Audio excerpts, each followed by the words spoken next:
Hello everyone. তো আজকে আমি আর দাদা চলে যাচ্ছিলাম মুর্শিদাবাদে। মা আগে থেকে ওখানে ছিল। দেখো কে বলবে ও আমার দাদা, বোনের হাতে ঠাসঠুস চড়থাপ্পড় খেয়ে যায়। আর ট্রেনে উঠলে ট্রেনের খাবারের মধ্যে আমার সেদ্ধ ছোলা মাখাটাই বেশি ভালো লাগে। বাকি জিনিসগুলো কেন জানি না, আমার ঠিক একটা পোষায় না। তারপরে ছিল খুব গরম, যার জন্য নেমে নিয়ে নিয়েছিলাম কোকাকোলা। আর সকাল সকাল বেরিয়েছিলাম, যার জন্য কিছু খেয়ে বেরোনো হয়নি, তাই একটা বাউলি নিয়ে নিয়েছিলাম। আর মা আগে থেকে ওখানে ছিল। আর এই যে এটা হচ্ছে আমার দিদা, অনেক দিন পর দিদার সাথে দেখা হয়েছিল। আর এখন আপাতত দিদাকে আমি বাড়িতে নিয়ে চলে এসেছি। এই ভিডিওটা প্রায় 1 মাস আগের, আমি দিচ্ছি 1 মাস পরে। তারপরে আমি খেতে বসে পড়েছিলাম, কারণ ওই যে বললাম সকালবেলা আমরা কিছু খাইনি। তো এখানে খাচ্ছিলাম লুচি তরকারি, লুচির মধ্যে ছাতু বা কিছু একটা দেওয়া ছিল, খেতে বেশ টেস্টি ছিল। তারপরে দেখো আবার খেয়ে নিয়েছিলাম ফ্রুটি, আর এখানে চকলেট। আর আমার দাদা আমার থেকে ফ্রুটিটা নিয়ে নিল বলে আমার মুখের জাস্ট রিয়াকশানটা দেখো, মানে আমার থেকে খাবার কেউ নিতে পারবে না। তারপর আবার দুপুর হয়ে গিয়েছিলো এই করতে করতে, তাই দুপুরে আবার খেতে বসে পড়েছিলাম, কারণ বেলা অনেক বেড়ে যাচ্ছিলো। তো এখানে ছিল বেগুন ভাজা, যার জন্য আমি দাদাকে দেখাচ্ছিলাম, ও খায় না। আর এখানে ছিল এঁচোড় চিংড়ি, আমি এঁচোড় চিংড়ি খাচ্ছি আর চিংড়ি মাছ দেখাচ্ছি। আর ওখানে পেছনে আমার বড়দা বলছে আগে খেয়ে নে তারপরে ভিডিও কর। তাই আমি বলছি যে না, চিংড়ি খাচ্ছি, সবাইকে দেখাতে হবে না।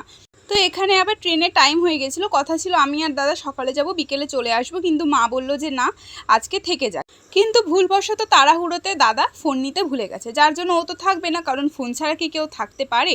তো এখানে আমি আর বড়দা চলে যাচ্ছিলাম দাদাকে স্টেশনে ছাড়তে। আর এখানে আমার ঢং দেখো, আমি ঢং করতে করতে মানে একদম কি বলবো, সবার লাডলি, কারণ আমার পরিবারের মধ্যে সব থেকে ছোট হচ্ছে আমি, মানে আমার মাসি বাড়ির দিক থেকে, তাই সবাই আমাকে খুব ভালোবাসে। আর এখানে বড়দার সাথে আমি আবার চলে গেছিলাম মিষ্টির দোকানে। আর না খাইয়ে কি ছাড়ে, আমি খুব একটা ভালো মিষ্টি খাই না, কিন্তু মিষ্টিটা ভালো ছিল। এটাকে কি যেন বলে, আমার ঠিক আপাতত মাথায় আসছে না, তবে খেতে খুবই টেস্টি ছিল। তো মিষ্টির দোকানদার কাকু আবার একটা লিমকা দিয়ে দিয়েছিল আমাকে, কারণ দোকানদার কাকুটা সেই বর্দার চেনা পরিচিত কে একজন ছিল, যার জন্য আমাকে আবার লিমকা দিয়েছিল। লিমকাটা ছিল প্রচুর ঝাঁজ। তারপরে এখানে দিয়েছিল বেকিং রসগোল্লা, আমি ফার্স্ট টাইম নাম শুনলাম, খেতে কিন্তু খুব ভালো ছিল, তবে আমি বেশি মিষ্টি খাই না, আমার গা গোলায় বলে আমি প্যাকিং করে নিয়েছিলাম। তো এখানে যাওয়ার পথে পড়েছিল অশ্বক্ষুরাকৃতি হ্রদ। তোমরা যারা যারা ভূগোলে অশ্বক্ষুরাকৃতি হ্রদ পড়েছো, তারা কিন্তু অবশ্যই বুঝতে পারবে অশ্বক্ষুরাকৃতি হ্রদ কী। তো ফার্স্ট টাইম আমি সামনে থেকে দেখছি বলে আমি এটার ভিডিও করেছিলাম। তারপরে এখানে দাঁড়িয়েছিলাম চিকেনের দোকানে, দাদা চিকেন নিল।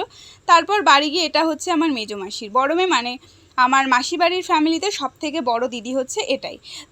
তো এই করতে করতে সেই দিনটা পুরোপুরি কেটে গেছিলো। আর পরের দিন যাওয়ার কথা ছিল বাড়িতে, তাই দেখো সকাল সকাল রেডি হয়ে চলে যাচ্ছি আমি এখন বাড়ির দিকে, আমি আর মা। তো আমি এখানে কিনে নিয়েছিলাম মাজা আর একটা বারবান বিস্কুট, কারণ ট্রেনের খাবার আমার খুব একটা ভালো লাগে না, সেই জন্য।